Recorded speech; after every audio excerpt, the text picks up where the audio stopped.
வணக்கம், welcome to friendly catalyst with Gopika. மாற்றம் ஒன்றே மாறாதது. எவ்வளோதான் இந்த சென்டென்ஸை ரிப்பீட் மோட்ல எல்லா இடங்களையும் கேட்டுட்டே இருந்தாலும் இந்த சேஞ்ச் அப்படின்ற வார்த்தை ஆரம்பத்தில் எப்பொழுதுமே நமக்கு கொஞ்சம் அன்கம்ஃபர்டபுளாகவும் ஏற்றுக்கிறதுக்கு கொஞ்சம் டிஃபிகல்ட்டாகவும் தான் இருக்கு. ஏன்னு கேட்டால், இயற்கையாகவே நம்ம பாடியும் சரி நம்ம மைண்டும் சரி சர்வைவலுக்காக சேஃப்டின்றதை எப்பொழுதுமே ப்ரிஃபர் பண்ணும். பரிச்சயமான விஷயங்கள் ஒரு விதமான சேஃப்டி ஃபீலிங்கை நமக்கு கொடுக்குது. பட் சேஞ்ச்னு வரும் பொழுது அது ஒரு அன்ஃபெமிலியாரிட்டி ஜோன் அப்படின்றதுனால அங்கே சில ரிஸ்க் ஃபேக்டர்ஸ் இருக்கிற சான்சஸ் இருக்கு. ஃபார் எக்ஸாம்பிள், ஆஃபீஸ்க்கு நீங்கள் டெய்லி போகிற ரூட்டில் உங்களுக்கு ஒரு கம்ஃபர்ட் இருக்கும், பிகாஸ் அது நமக்கு ஆல்ரெடி பரிச்சயமான ஒரு வழி.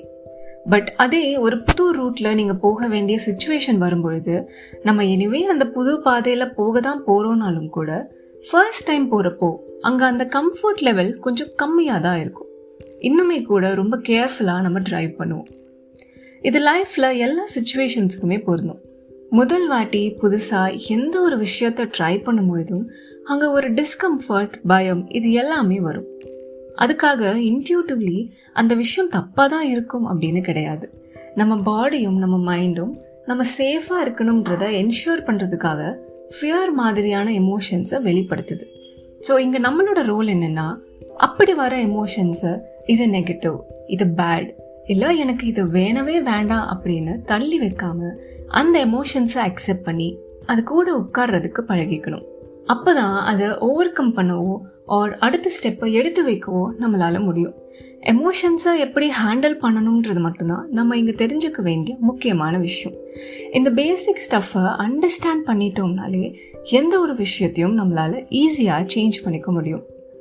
ஸோ நீங்கள் கரியரில் ஒரு நியூ ஸ்டெப் எடுத்து வைக்கும் பொழுதோ, ஒரு புது ரிலேஷன்ஷிப்குள்ளே என்டர் ஆகும் பொழுதோ, ஒரு புது ரெசிபி ட்ரை பண்ணும் பொழுதோ, இல்லை தெரியாத ஒரு கண்ட்ரிக்கு தனியாக ட்ராவல் பண்ணும் பொழுதோ சம்டைம்ஸ் நமக்குள்ள பயம் வரும். இந்த ஸ்டெப்பை எடுத்து தான் ஆகணுமா அப்படின்ற ஒரு டவுட் கூட வரும். பட் இப்படி வர எமோஷன்ஸ் எல்லாத்துக்கும் பின்னாடி வேறு சில காரணங்கள் இருக்குது அப்படின்றது தான் உண்மை. இந்த புரிதலை தான் அவேர்னஸ், அதாவது விழிப்புணர்வு அப்படின்னு சொல்கிறோம். என்னை பொறுத்த வரைக்கும் ஒரு ஹேபிட்டை சேஞ்ச் பண்ணிக்கணும்னு நினைக்கிறதே ஒரு அவேர்னஸ் தான்.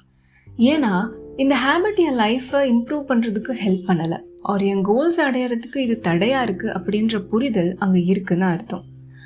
ஆனால் இங்கே ப்ராப்ளம் என்னென்னா, நிறைய பேர் இந்த ஃபர்ஸ்ட் லெவல் ஆஃப் அவேர்னஸ்லேயே தங்கிடுறாங்க. இந்த சிச்சுவேஷனை மாற்றிக்கணும், ஏன்னா இது என் லைஃபுக்கு நல்லதில்லை அப்படின்ற புரிதல் வந்துடுச்சு. சரி, இப்போது இதை எப்படி மாற்றிக்கணும், அதுக்கான டூல்ஸ் என்னெல்லாம் இருக்குது, சப்போஸ் இந்த ஹேபிட்டை நான் மாற்றிக்காமல் போனால் அப்போ என்ன நடக்கும், எவ்வளோ நாட்களுக்கு இந்த மாற்றத்துக்கான செயல்களை நான் தொடர்ந்து செஞ்சுட்டே இருக்கணும், இந்த கேள்விகள் எல்லாத்தையுமே நம்ம உணர்ந்து நம்ம மைண்டில் கான்ஸ்டண்ட்டாக வச்சுட்டே இருக்கும் பொழுது மட்டும்தான் நம்மளால் முழுமையான மாற்றத்தை நோக்கி நகர முடியும். ஸோ சிம்பிளாக சொல்லணும்னா, நம்ம சேஞ்சை நோக்கி ஒரு ஸ்டெப்பாக எடுத்து வைக்கும் பொழுதும் நம்ம லெவல் ஆஃப் அவேர்னஸும் பேரலி ஒரு ஸ்டெப்பாக இன்க்ரீஸ் ஆகுதான்னு செக் பண்ணிக்கணும். சரி, இந்த விழிப்புணர்வு அப்படின்றது ஒரு பக்கம் இருந்தாலும் இன்னொரு பக்கம் பார்த்தா சில மாற்றங்கள் நடக்கிறதுக்கு முன்னாடி நமக்கு ஃபியரை விட எக்ஸைட்மெண்ட் நிறைய வரும். என்னதான் ஆரம்பத்தில் ஒரு சின்ன பயம் இருந்தாலும் அது கூடவே நமக்குள்ள ஒரு விதமான ஆசை, காதல், ஆர்வம், இது எல்லாமே சேர்ந்து துளிர் விடுறத நம்ம கவனிச்சிருப்போம். இதை தான் வில்லிங்னஸ் டு சேஞ்ச் அப்படின்னு சொல்கிறோம். என்ன ஆனாலும் சரி, நான் இந்த நியூ சாப்டருக்கு கம்ப்ளீட்லி ரெடியாக இருக்கேன் அண்ட் எக்ஸைட்டடாகவும் இருக்கேன் அப்படின்னு சொல்கிறது தான் அந்த வில்லிங்னஸ். ஒரு மாற்றம் நடக்கணும்னா அதுக்கு அவேர்னஸ் எவ்வளோ முக்கியமோ அதே அளவுக்கு வில்லிங்னஸும் ரொம்ப முக்கியம். நீங்கள் இந்த மாதிரி யோசிச்சிருக்கீங்களா? என் லைஃப்பில் நிறைய சுச்சுவேஷன்ஸ் எனக்கு பிடிச்ச மாதிரியே போக மாட்டேங்குது, நானும் நிறைய யோசிக்கிறேன், கடவுளை வேண்டுறேன், புக்ஸ் படிக்கிறேன், பட் அதுக்கான ஆப்பர்ச்சுனிட்டிஸ் எனக்கு கிடைக்கவே மாட்டேங்குதே அப்படின்னு நினச்சிருக்கீங்களா? பட் இங்கே நான் பிலீவ் பண்ணுறது என்னென்னா, லைஃப்பில் இப்போ சொன்ன இந்த ஸ்டெப் கொஞ்சம் ரிவர்ஸில் தான் எப்போதுமே நடக்கும்.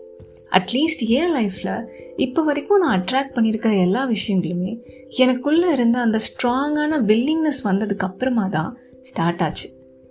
எப்படிப்பட்ட லைஃப் வாழணும்னு நான் ஆசைப்படுறேன், நான் எப்படி இருக்கணும்னு நினைக்கிறேன், இது எல்லாமே கிளியராக டிஃபைன் பண்ணி அந்த டிசையரை கான்ஃபிடெண்ட்டாக ஸ்ட்ராங்காக காம்ப்ரமைஸ் பண்ணாமல் நின்னதுனால தான் நிறைய அழகான ஆப்பர்ச்சுனிட்டிஸ் அதுக்கப்புறமா என்னை தேடி வர ஆரம்பிச்சிது and not the other way around. Okay, நீங்கள் சொல்கிறது எனக்கு புரியுது. நானும் ரிப்பீட்டடாக நிறைய மிஸ்டேக்ஸ் பண்ணியிருக்கேன், டைமை வேஸ்ட் பண்ணிட்டேன், இப்போ ஃப்ரெஷ்ஷாக ரீஸ்டார்ட் பண்ணணும்னு ஆசைப்படுறேன் அப்படின்னு நினச்சிங்கன்னா நீங்கள் முதல்ல கவனிக்க வேண்டிய 2 விஷயம்.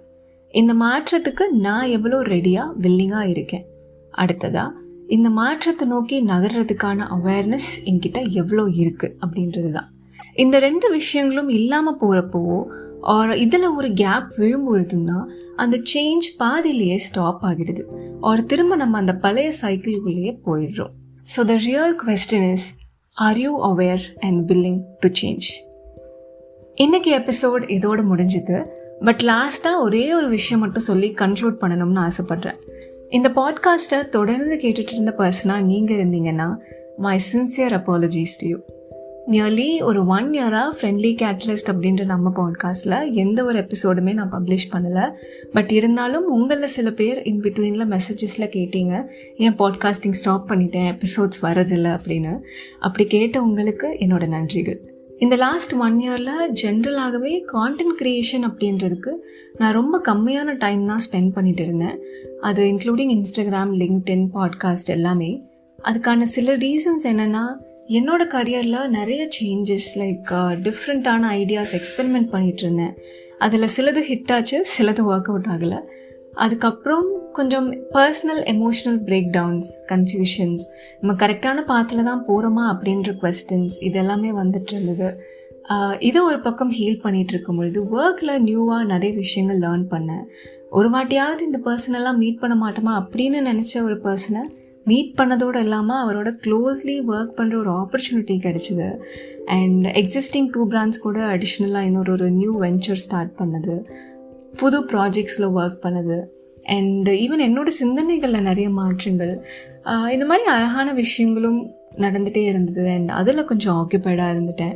ஐ திங்க் டு சம்மரைஸ், இதெல்லாம் தான் அந்த இன்கன்சிஸ்டன்ட் லாங் கேப்க்கான ரீசன்ஸ்னு சொல்லலாம். எனக்கு பொதுவாகவே ஆடியோ ஃபார்மேட்டில் கான்டென்ட் க்ரியேட் பண்ணுறதுக்கு ரொம்ப பிடிக்கும். And even that is the reason why I started this solo cast model. இதுக்கப்புறம் தொடர்ந்து எவ்ரி வெனஸ்டே 6 PM ஒரு எபிசோட் பப்ளிஷ் பண்ணணும் அப்படின்னு ஆசைப்பட்றேன். அண்ட் ஆஃப்கோர்ஸ் அந்த வில்லிங்னஸ் எனக்கு நிறைய இருக்குது. Let's see. So with that set, இந்த எபிசோடு உங்களுக்கு பிடிச்சிருந்தா உங்கள் ஃப்ரெண்ட்ஸ் அண்ட் ஃபேமிலி மெம்பர்ஸ் கூட ஷேர் பண்ணி ஒரு கான்வர்சேஷன் ஸ்டார்ட் பண்ணுங்கள். இப்படி பண்ணுறது மூலியமாக நீங்கள் அவங்களோட லைஃப்பில் ஒரு கேட்டலிஸ்ட்டாக மாற முடியும். அண்ட் இந்த எபிசோடை பற்றின உங்கள் காமெண்ட்ஸை இன்ஸ்டாகிராம், இமெயில் ஆர் லிங்க்டின் மூலமாக என் கூட நீங்கள் ஷேர் பண்ணலாம். And I will see you soon in another episode.